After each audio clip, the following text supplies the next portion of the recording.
Telugu PMC ప్రేక్షకులకు స్వాగతం. Hi friends, మీరు గనక ఇప్పుడే మా ఛానల్కు వచ్చినట్లయితే మా ఛానల్ని సబ్స్క్రైబ్ చేసుకోండి. సబ్స్క్రైబ్ చేయడంతో పాటు పక్కనే ఉన్న బెల్ ఐకాన్ని క్లిక్ చేయండి. మా టీవీలో స్టార్ట్ అయిన సరికొత్త సీరియల్ ఓ మగువ. సరికొత్త కథా అంశంతో బుల్లితెర ప్రేక్షకుల ముందుకు వచ్చింది ఈ సీరియల్.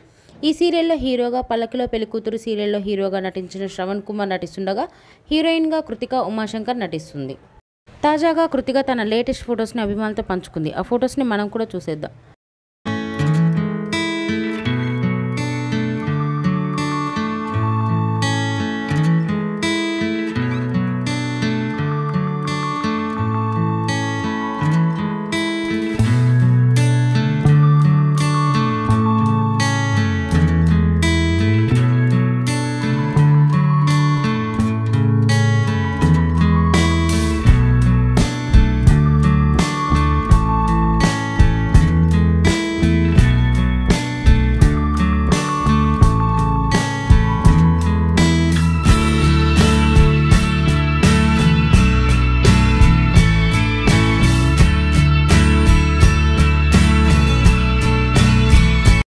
ఈ వీడియో మీకు నచ్చినట్లయితే లైక్ చేసి మరిన్ని టాలీవుడ్ లేటెస్ట్ అప్డేట్స్ మిస్ అవ్వకుండా చూడాలంటే తెలుగు పిఎంసి ఛానల్ను సబ్స్క్రైబ్ చేసుకొని పక్కనే ఉన్న బెల్ ఐకాన్ని క్లిక్ చేయండి.